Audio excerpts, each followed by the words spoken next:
위헌 논란을 가져오는 국회법까지 개정을 했는데 이것은 정부의 기능이 마비될 우려가 있어서 걱정이 큽니다. 정부의 시행령까지 국회가 번번이 수정을 요구하게 되면 정부의 정책 추진은 악영향을 받을 수밖에 없고 국정은 결과적으로 마비 상태가 되고 정부는 무기력화될 것입니다.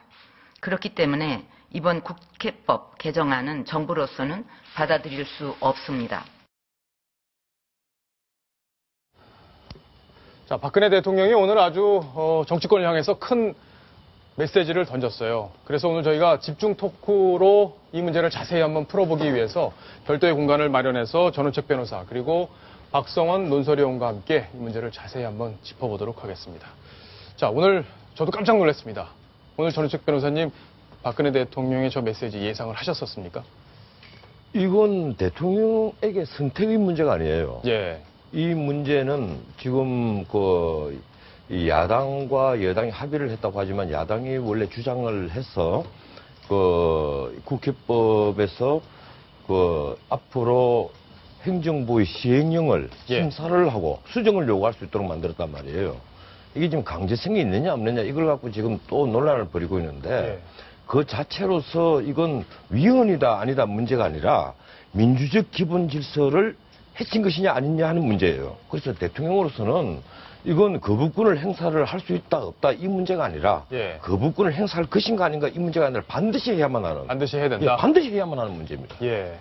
박성원 논설위원도 오늘 대통령이 10시에 메시지를 발표한다고 했을 때 사실상 거부권 행사 얘기를 할 거다. 이렇게 봤죠? 네, 그렇게 예상했습니다. 당연히 이 부분은 단순히 현 정권의 어떤 문제가 아니고 어떤 행정을 집행하는 데서 국회가 말하자면 행정 입법권을 다 회수하는 이런 어떤 초헌법적인 이런 조치를 한다면 앞으로 다음 정권이 누가 대통령이 되더라도 이 부분에 대해서는 과거 지금 국회 선진화법이 이른바 국회 발목잡기법이 됐던 이상으로 어떤 행정부를 옥죄고 또한 국회의 만능적 파행을 이끌 가능성이 있다는 아마 판단한 것 같습니다. 그렇네요. 자, 일단 대통령이 거부권을 행사를 하겠죠. 이제 국무회의로 올라오면 거부권을 행사할 텐데 그럼 재의결도 해야 되고 아주 이제 복잡한 절차가 남았어요. 그 절차도 좀 궁금해하시는 분들이 계실 텐데 짧게 좀 요약을 해주세요. 이제 거부권을 일단 행사를 하게 되면 거기다 왜 거부권을 행사할 수밖에 없는지 이유를 붙여서 국회를 다시 보냅니다. 그러면 이제 국회에서 제적 의원 과반수 이상이 출석을 하고 그 과반수 이상 출석한 의원들의 3분의 2가 재의결을 하면 일단 대통령의 거부권과 상관없이 법은 이제 유효하게 됩니다. 공판과와 마찬가지일 때는데요. 이 문제는 그렇습니다. 지금 이번에 국회법 개정안이 211명, 211명이 찬성을 해서 통과를 했거든요. 그렇더라도 지금 대통령이 이렇게 거부권을 행사를 하게 되면 새누리당으로서는 이 재의결을 하는데 쉽게 나서지 못할 겁니다. 쉽게 못 나서겠죠. 과거에도 뜻을 무조건 배격하기는 좀 어려운 환경이 될 테니까요. 과거에도 한 60여 건의 이제 재의결을 요구한 거부권을 행사한 케이스가 있었거든요. 있었는데 막상 재의결을 한 것은 아마 얼마 안 될 거예요. 가장 가까운 예는 2014년대 택시법이죠. 23건은 재의결이 됐고 21건은 말하자면 변경된 새로운 안이 통과가 되는 한 반반 정도 그렇게 볼 수 있습니다. 그런데 그때만 하더라도 이 대통령이 거부권을 행사한 경우는 이러한 입법을 통해서 우리 국민들에게 이러한 피해가 있다. 이 정도. 그러니까 이 선택의 문제였어요. 그런데 이번의 문제는 그게 아닙니다. 이건 입법권이 과연 입법 독재로 나아갈 것이냐. 아니면 행정권이 지금 야당이 주장하는 대로 행정권이 입법권을 침해한 것이냐. 이 논란이거든요. 그렇죠. 그래서 유승민 대표라든가 이런 분들이 지금 이 시행령에서 정한 수정을 요구하는 것이 강제성이 없다고 얘기를 합니다. 근데 야당은 또 강제성이 있다고 얘기하죠. 그래서 청와대는 강제성이 있는지 없는지 먼저 그것을 확정을 시켜라 이러는데 어떻든 국회가 시행령에 대해서 심사권을 가지고 수정을 요구할 수 있다는 그 자체가 안 되는 거예요. 왜 그런가 하면 법은 한번 만들어지면 그 법에 대해서 계속해서 국회가 어떤 권한을 갖고 있는 게 아닙니다. 법은 공포화됨으로써 독자적인 하나의 법으로 존재를 하거든요. 거기에 대해서는 집행권은 행정부에 있는 것이고 심사권은 사법부에 있는 거예요. 자, 대통령이 사실 주말 지나면서 여론이 좀 숙성되기를 기다린 것 아니냐 이런 얘기들이 좀 나오고 있어요. 네. 지금 대통령이 이 문제에 대해서 상당히 전략적으로 접근하는 것 아니냐 이런 좀 해석들도 나오고 있는 이유가 바로 그건데 네. 대통령의 전략을 한번 저희가 분석해 볼 필요가 있겠습니다. 네. 그래서 보면 일단 처음에 1단계로 여론이 숙성될 때까지 좀 기다렸다. 이런 좀 평가가 나오고 있어요. 네. 보시기에는 어떻습니까?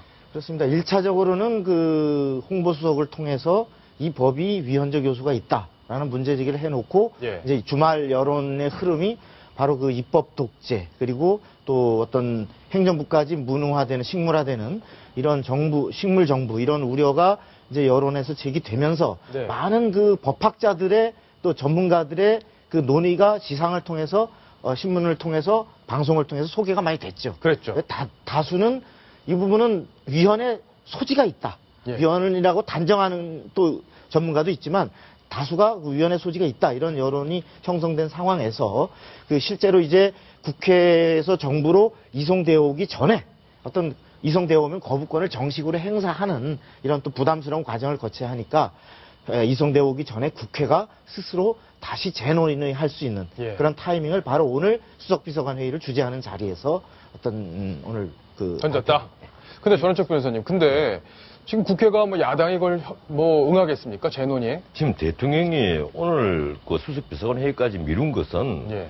이 문제가 왜 논의가 됐는가 하면 바로 세월호 그 특조위 시행령에 제1조사관, 네. 조사 제1조사관을 검찰 수사기관으로 하지 않고 민간으로 하겠다. 그렇죠. 야당 해야 된다. 주장이죠. 이 야당 주장 이것 때문에 한 거예요. 예. 이번 국회법 개정안이 그동안에 야당에서 주장하는 것처럼 수많은 법에서 위임한 그 행정부에 위임한 그 위임 범위를 넘어선 문자 그대로 그 행정부의 어떤 독주가 이루어져서 이 법을 만든 게 아니란 말이에요. 예. 순전히 지금 세월호 특조위 시행령 때문에 그런 거예요. 그래서 대통령은 지금까지 여론을 살펴본 것인데 제가 보기로는 이거는 아까 지금 뭐 많은 헌법학자들 말씀을 했는데 저도 금요일 날 한 20여번과 다 이게 제가 의견을 수렴을 해봤습니다. 이러니까 한 분도 예외 없이 이건 위헌의 논란이 아니라 이거는 민주주의 기본 질서를 흔드는 문제다. 예. 이건 굉장히 중요한 문제다. 이게 의견 일치를 다 했는데 야당의 원내대표가 이걸 두고 대통령이 헌법을 몰라도 너무 모른다. 예. 청와대가 헌법을 몰라도 너무 모른다. 이런 식으로 얘기를 한단 말이에요. 그러니까 그분이 변호사예요. 헌법은 사실 이제 해석을 할 수 예. 있는 여지가 많은 법이기 때문에 이제 이런 논란 저런 논란이 나올 수 있는데 일단 헌법학자들 지금까지 나온 얘기들은 대부분 이제 위헌이라는 입장이 강하다. 이렇게 지금 볼 수 있는 상황인데 오늘 보면 관심 있는 게 대통령이 일단은 정치권의 합의에 대해서 상당히 질타를 하면서도 이 강제성 여부를 약간 여지를 남겨뒀잖아요. 그래서 강제성이 있는지 없다는 건지 정치권이 통일된 목소리를 내주면 그걸 갖고 판단하겠다. 이렇게 민경 대변인이 얘기를 했단 말이에요. 네.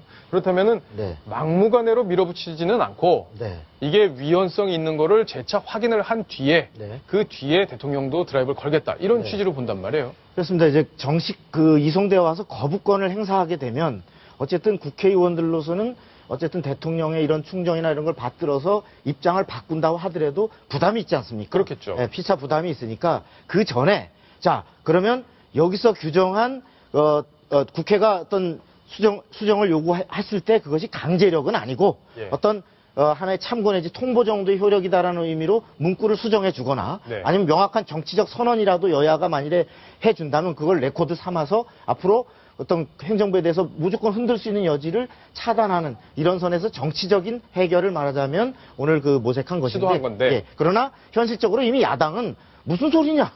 그거는 당연히 강제적인 효력을 가지려고 우리가 개정을 한 거고 그런 부분을 얘기했기 때문에 별로 의미는 없는 네. 하나의 청구가 될 것 같습니다. 강제성 부분은 이제 좀 잠시 후에 저희가 이제 자세히 또 여러 가지 얘기들, 오늘 야당에서 나온 얘기들, 여당에서 나온 얘기들을 갖고 짚어볼 텐데 일단 대통령 입장에서는 유승민 원내대표가 강제성이 없다고 하니, 네. 그죠? 없다고 하니 일단 통일된 정치권의 목소리를 달라. 이제 그걸 갖고 판단을 하겠다 이런 취지인 것 같고요.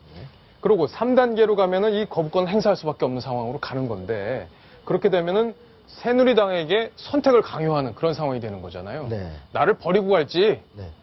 뭐 아니면 나와 함께 갈지 네. 이제 선택을 해달라. 네. 이런 취지의 어떤 선택을 강요하는 그런 상황으로 가는 것 같은데 전원책 변호사께서 보시기엔 어떻습니까? 예, 정확히 말씀드리면 새누리당 지도부의 선택이 아니라 새누리당 의원들의 선택이죠. 거예요. 예. 쉽게 말씀을 드리자면 이제 한 10개월도 남지 않은 이 공천권 행사의 문제, 너희들 당 지도부 눈치 볼래? 예. 쉽게 말하면 김무성, 유승민 두 지도부 눈치 볼래? 아니면 아직까지는 살아있는 권력인 우리 청와대 눈치 볼래? 하는 식의 어떤 선택을 요구하는 것이 아닐까 이런 생각도 드는데 뭐 그것까지 생각을 했겠습니까? 문제는 이 청와대에서도 법률 전문가들이 많이 있고 또 이 청와대에서 아마 이 우리나라에서 헌법학에 있어서 태도라고 하고 있는 몇 분의 의견을 다 들었을 겁니다. 예. 그래서 이것은 명백히 위헌으로 보인다고 생각을 했을 것이고 이것이 가령 아까 그 나온 말씀인데 수정을 요구를 하더라도 그걸 행정부가 기속이 되지 않는다. 네. 쉽게 말하면 구속할 수 없다. 무조건 안 따라도 된다. 강제가 아니다. 이런다면 영국이나 프랑스 혹은 미국 같은 데서는 미국은 이제 대통령이 아닙니까? 네. 대통령의 행정명령이 그 법령을 위반했다 이럴 때는 일종의 그 권고 의견을 많이 보내거든요. 권고 의견. 예. 예. 그리고 영국도 그렇고요. 프랑스도 그렇습니다. 제가 조사를 쭉 해보니까 그런 예로 봐서 아마 이것은 그냥 넘어갈 수 있지 않겠느냐. 하지만 지금 이 국회법 개정을 한 이유는 바로 강제성을 가지기 위해서 개정을 한 겁니다. 예. 그건 여야가 그건 부인할 수가 없어요. 그렇죠. 만약에 예. 강제성을 안 가진다면 할 필요가 없었죠. 왜 필요 없이 개정안을 했어요? 이렇게 난리를 치깁니까? 예. 그 강제성을 띄게 하기 위해서 개정을 했단 말이에요. 예. 그래서 지체 없이라 그런 그 단어를 넣었다가 뺀 것이거든요. 박성원 논설위원이 보기에는 어때요? 결국에는 대통령이 이번 게임, 여야와의 어떤 그런 전쟁, 정치권과의 전쟁이죠. 그 전쟁에서 이길 걸로 보시는지 아니면 대통령이 결국에는 레임덕으로 가는 수순을 밟게 될지 어떻게 예상을 하십니까? 자, 그 전에 예. 만일에 대통령이 이것에 대해서 문제 제기를 사실상의 거부권까지도 불사하는 거부의 의사를 표명하지 않았다고 쳐봅시다. 그럴 경우는 대통령은 이미 레임덕에 들어가는 겁니다. 그렇겠네요. 그렇기 때문에 어떤 대통령으로서는 불가피했던 선택이고 그런 상황에서 대통령이 국회와 게임을 벌인다기보다는 어떤 국정을 수행하는 행정부의 수장으로서의 어떤 불가피한 하나의 그 조치였다고 보고 예. 그런 상황에서 물론 이번 조치에서 거부권을 행사해서 또는 여당이 스스로 턴을 해서 어떤 기존의 지금 국회법을 수정을 한다면 대통령에게 좀 더 힘이 실리겠지만 이것을 대통령과 국회의 게임으로 보기에는 예. 너무나 사실은 게임 논리를 넘어서는 중차대한 사안이기 그렇죠. 때문에 국가적 사안이기 대통령 때문에. 스스로가 바로 국회의 관계를 회복하기 위한 예. 또한 정치적인 조치를 같이 취해야 될 겁니다. 그러겠네요. 예, 제가 한 말씀 드리자면 이종걸 원내대표가 비노잖아요. 예. 이 비노하고 친노가 마치 이 선명 경쟁을 하는 것으로 저는 보고 있는데 어떻든 이렇다고 해서 비노와 친노가 융합하지는 못할 거예요.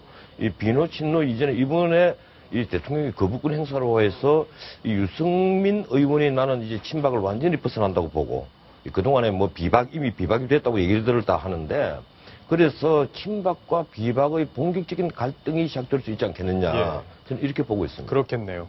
자, 지금 이제 어쨌든 이번 그 국회법 개정안 통과 그리고 대통령의 지금 거부권 시사 이 두 가지가 이제 충돌할 수밖에 없는 상황인데 결과적으로 청와대와 이 정치권이 충돌하는 모양새란 말이에요. 그러면 중요한 거는 새누리당 의원들이 이제 어떤 선택을 할지 또 그것도 중요한데 각자의 속마음이 굉장히 복잡할 것 같습니다. 일단 네. 오늘 저희가 또 이 자리에서 네. 각자의 속마음을 한번 자세히 한번 분석을 한번 해봐야겠습니다. 네. 자, 이제 속마음을 분석하게 되면 이제 항상 저 음악이 깔리는데 자, 일단 대통령의 속마음 첫 번째 속마음부터 한번 봐야겠습니다. 대통령의 속마음 지금 나오고 있는데요. 자, 나를 버릴지 함께 갈지 선택을 해달라. 바로 이 의미가 아닐까 싶은데요. 제가 박성원 논설위원께 묻고 싶은 건 그거예요. 지금까지는 의원들이 대통령으로부터 공천을 받아서 의원이 됐단 말이에요. 네. 그러니까 한마디로 대통령이 비상대책위원장일 때 공천을 받은 사람들인데 그런데 김무성 대표를 선택했고 유승민 원내대표를 선택하면서 청와대와 각을 지는 모습을 의원들 스스로가 보였단 말이죠. 근데 이 상황에서 결국에 대통령이 승부수를 던진 것 아니냐. 대통령이 지금 이 이후에는 결국엔 이번 그 입법 전쟁에서 밀릴 경우에는 대통령 할 수 있는 일이 사실상 없어진다. 그러니까 이제 선택을 해달라라는 의미로 새누리당 의원들한테 공을 던진 건 아니냐. 지금 이런 해석들이 지금 나오고 있는 거거든요. 네. 어떻게 보십니까? 자, 그 의원들이 사실은 뭐 대통령과 각을 세웠다기보다는 예. 정확히 얘기하면 현재 이 비박 지도부가 김무성 대표와 유승민 원내대표가 다소 대통령과 그대로 따르지는 않는 이런 어떤 형태로 각을 세워왔는데 이런 상황에서 현재 바로 그 시행령을 국회가 사실상 다 틀어지느냐의 문제를 사실 그다지 본인들의 정치적인 깊은 생각 속에서 나왔다기보다는 예. 공무원 연금 개혁안을 타결해야 된다라는 비박 지도부의 절박한 상황에서 어떻게 보면 야당에게 큰 칼자루를 갖다가 어떤 처음에 1,000원 줄 거를 갖다가 한 1,000만 원짜리를 갖다가 쥐어준 상황이 됐는데 예. 대통령이 이렇게 하면 국정수행을 못한다라고 하니 다시 이런 부분을 진지하게 생각해 보면 결국은 일단은 국정수행이 만일에 망한다면 사실 내년 총선이고 후년 대선이고 없는 거 아니겠습니까? 예. 그런 상황에서 상당 부분이 턴할 가능성이 높다. 그렇게 볼 수 있겠네요. 자, 다음에 유승민 원내대표의 속내도 하나 봐야 될 텐데 유승민 원내대표 지금 제일 조마조마한 그런 심정일 것 같은데 어떤 속내를 갖고 있을까요? 아, 내 목에 칼이 들어왔다. 이렇게 좀 볼 수밖에 없는 그런 상황이에요. 왜냐하면 만약에 거부권 행사가 돼서 이게 재해결이 안 되면 유승민 원내대표 더 원내대표 할 수 있는 겁니까? 어떻게 보세요? 글쎄요, 그동안에 지금 친박 비박이 생각이 크게 달랐던 게 아니에요. 저는 친박 비박 중에는 다 서로 그 양쪽이 다 보수주의자도 있고 그리고 거의 사회민주주의와 가까운 소장파들의 생각도 있고 또 이재호 그 의원을 필두로 해서 제왕적 대통령제를 계속 비판하는 그룹이 있고 예. 거기에 김무성 대표라든가 유승민 원내대표가 일정 부분 가담을 한 건 맞습니다. 예. 생각이 거의 비슷하다는 거죠. 그 김무성 대표가 중구에서 이원 집중부제 얘기를 했지 않습니까? 그런 개헌을 얘기를 했거든요. 앞으로 이게 개헌까지도 나는 연관돼서 친박과 비박의 갈등이 본격화되지 않겠느냐 이런 생각을 하는데 어떻든 박 대통령으로서는 이번에 전국 주도권을 놓칠 수는 없는 문제니까 예. 아마 지금부터는 당청 관계에 있어서 정말 미묘한 이 각계 격파 작전까지도 벌어질 수 있지 않겠느냐, 저는 이렇게 보고 있습니다. 박성훈 논설위원이 보기에는 유승민 원내대표의 운명, 결국에는 대통령이 이제 사실상 여의도 전체에 대해서 칼을 겨눴다 이렇게 볼 수 있지만 저 내부적 세부적으로 들어가 보면 결국에는 유승민 원내대표가 가장 위기를 맞고 있는 그런 상황이 됐어요. 보기에는 이 거부권 행사와 맞물릴 경우 원내대표직 유지가 가능할 거로 보시는지 어떻습니까? 이 상황에서 만일에 대통령 뜻 못 받아들이겠다라고 하면 당의 많은 그 지지층, 지지자들은 기본적으로 대통령의 국정수행의 어떤 완전한 수행 여건을 원할 겁니다. 그렇게 되면 유승민 대표가 설당이 없어지고 단순히 친박뿐만 아니라 현재 중간에서 관망하고 있는 의원들도 유 대표의 책임론을 들고 나올 것이기 때문에 이 부분에 대해서 정면으로 뜻을 반대하기는 어려울 것이고 예.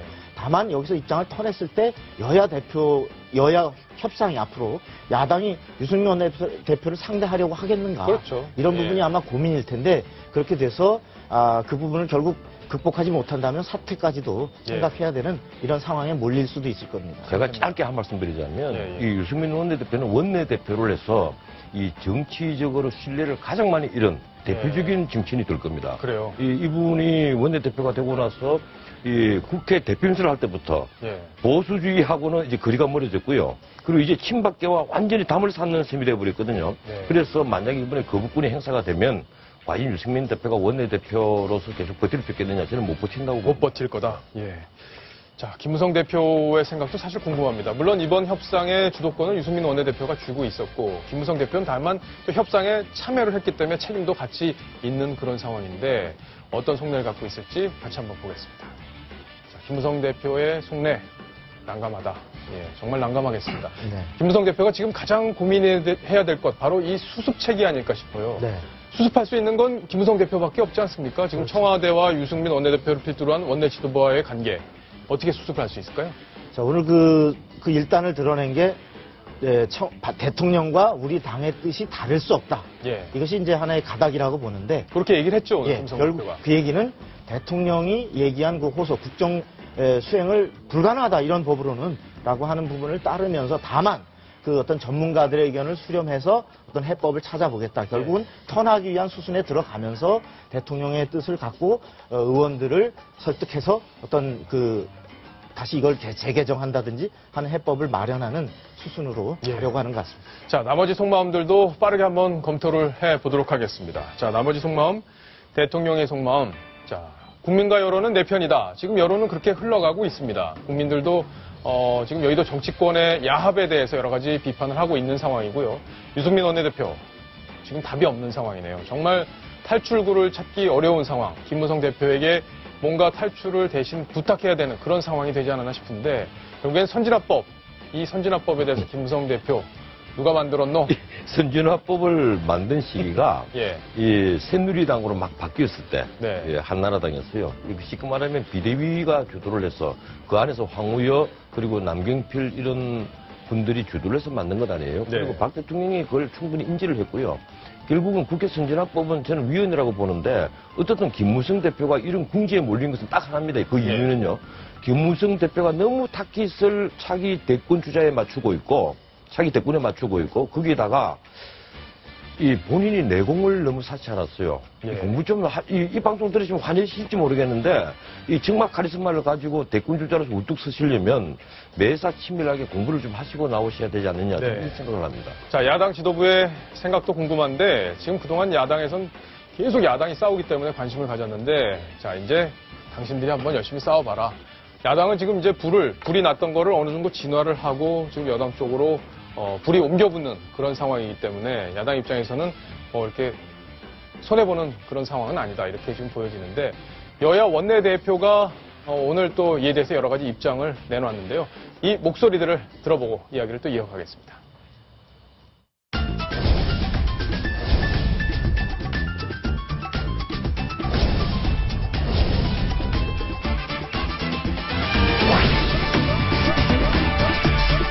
대통령이 그런 말씀하셨으면 충분한 검토의 결과로 그런 말씀하신 걸로 생각을 하고 결국 그것은 대통령의 뜻과 우리 당의 뜻이 다를 수가 없는 거죠.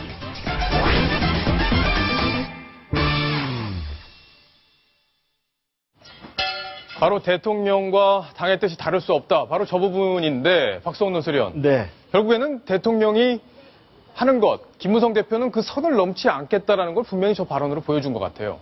그렇습니다.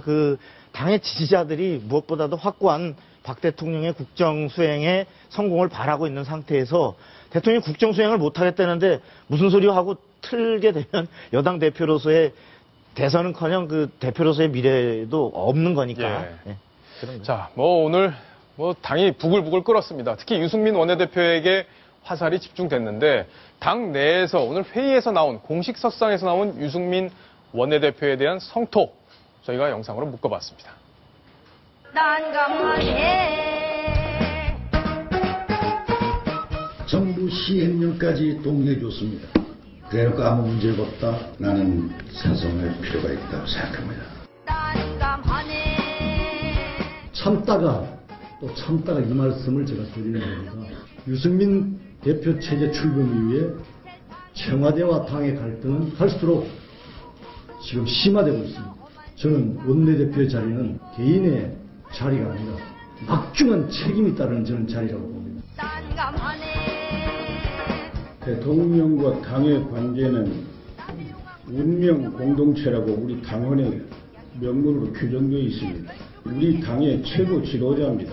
지금이라도 원내사령부 또 당대표께서 청와대하고 무슨 수를 쓰든지 간에 전략적 대화 채널을 정확하게 구축해야 됩니다.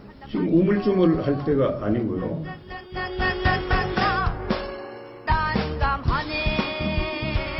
국가의 근간인 헌법 질서를 훼손하는 문제다. 이 문제에 대해서 책임이 필요하다고 한다는 누군가는 또 책임 문제도 함께 생각을 해볼 수 있는 문제다. 이렇게 생각을 합니다. 아이고 불쌍한 내 신세야. 많은 의견과 주장이 있었습니다. 저희들 잘 모색해 보도록 하겠습니다. 난감하네.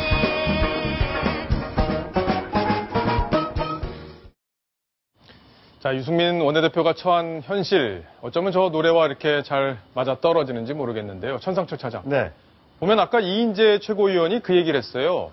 대통령은 우리 당의 당과 운명 공동체다. 네. 그런 얘기를 했는데 그게 당원에 나와 있다는 얘기를 한 거잖아요. 그렇습니다. 그럼 친박 의원들이 이걸 집중적으로 문제를 제기하더라고요. 어떤 내용인가요? 이 새누리당 당헌 제8조에 보면 이런 얘기가 나옵니다.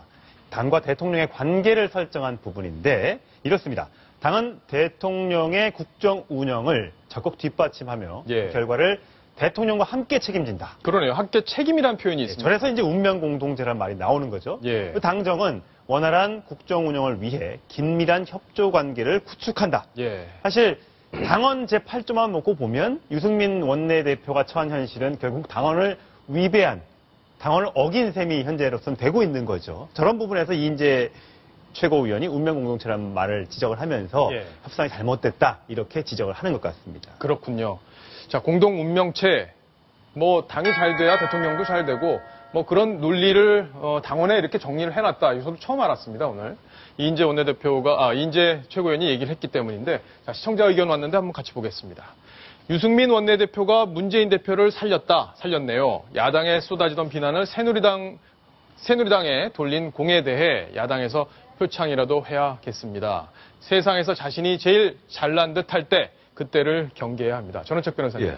이 마지막 말 저희가 뭐 꼭 유승민 원내대표에 대한 말이 아니라 우리가 다 교훈으로 얻어야 되는 그런 말이 아닌가 싶은데 지금 야당이 그동안 뭐 언론의 관심을 받다가 이제 여당으로 이게 공이 넘어와 버린 이 상황을 지적하는 얘기 같습니다. 지금 그 유승민 의원이 원내대표가 되고 나서 이 많은 그 새누리당 지지층으로부터 공격을 받는 이유는 딱 하나입니다. 예. 이 새누리당 전체의 어떤 의견을 무시하고 당의 노선을 벗어나서 이 청와대와 각을 세우면서까지 청와대하고 의견을 달리하면서까지 자신이 정치적 이익만 취하는 것 아니냐 이런 억울의 시선들이 자꾸 커지는 거예요. 예. 그래서 이제 세상에서 자신이 제일 잘난 듯 할 때 이런 예. 표현이 나오는 겁니다. 지금 유승민 그 대표가 추구하는 것이 예컨대 뭐 청와대가 엉뚱한 데로 가는 것을 막기 위해서 어떤 범자유주의 입장에서 의견을 개진하는 것이 아니라 청와대와 대통령의 생각이 이러한데 그리고 당의 전체 의견이 이러한데 완전히 왼쪽으로 가버리는 거예요. 계속해서. 그리고 이번에도 시행령을 의회가 심사를 하고 그리고 수정을 요구를 할 수 있는데 동의를 해줘버렸단 말이에요. 이것이 워낙 많은 헌법학자에게서 욕을 얻어먹는데도 예. 본인이 지금 저렇게 퇴행하잖아요. 나는 이해를 못하겠습니다. 네. 전상철 차장. 네. 아까도 우리가 집중 토크 때 좀 다뤄보긴 했는데 김무성 대표가 결국엔 이 문제를 좀 수습을 해야 되는 그런 상황이 됐는데 본인이 네. 좀 의지를 밝혔다고 하죠? 네, 오늘 당내 의원들에게 이런 얘기를 했다고 합니다. 유승민 원내대표도 이번에 여러 가지로 느낀 게 있지 않겠나. 예. 내가 책임지고 수습하겠다. 이렇게 얘기했다고 합니다. 그러니까 사실 공개 최고위원회의에서 아침에 친박 의원들의 성토가 있었던데 비공개 회의에서는 어쨌든 김무성 대표가 당의 대표로서 유승민 원내대표를 좀 감싸는 어쨌든 협상을 주도한 사람은 유승민 원내대표지만 결국 모든 책임은 최종 책임은 당에서 김무성 대표가 내가 진다. 예. 결국 협상이 잘못된 것도 결국 마지막 보면 내 책임일 수 있으니까 유승민 원내대표를 적절로 좀 보호하고 이 방어막을 쳐주는 그런 분위기였다고 합니다. 예.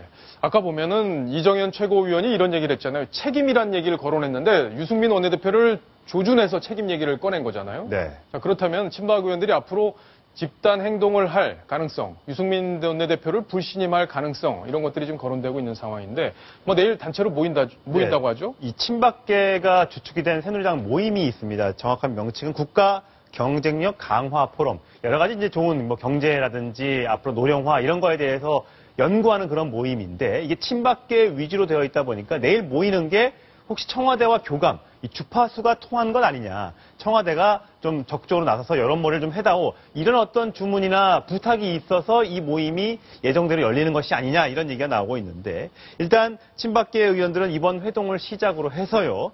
국회법 개정안에 대한 재개정안 이런 거를 통해서 청와대 쪽, 그다음에 여론을 좀 한번 그 청와대 쪽이나 친박계 의원들이 주장하는 바대로 끌어가기 위한 어떤 첫 번째 단추를 끼려고 하지 않을까. 이런 전망이 나오고 있습니다. 그렇군요. 친박 의원들 모여서 내일 무슨 얘기를 할지 아주 궁금한데 그 내용은 또 내일 저희가 자세히 전해드려야겠습니다. 자, 이 국회법 개정안 때문에 지금 후폭풍이 만만치가 않습니다. 야당은 당장 이제 그동안에 문제가 됐던 시행령들 다 조사 한번 해보겠다 이런 움직임을 보이고 있다고 하는데 그 이야기를 또 이어서 정리를 해드리겠습니다.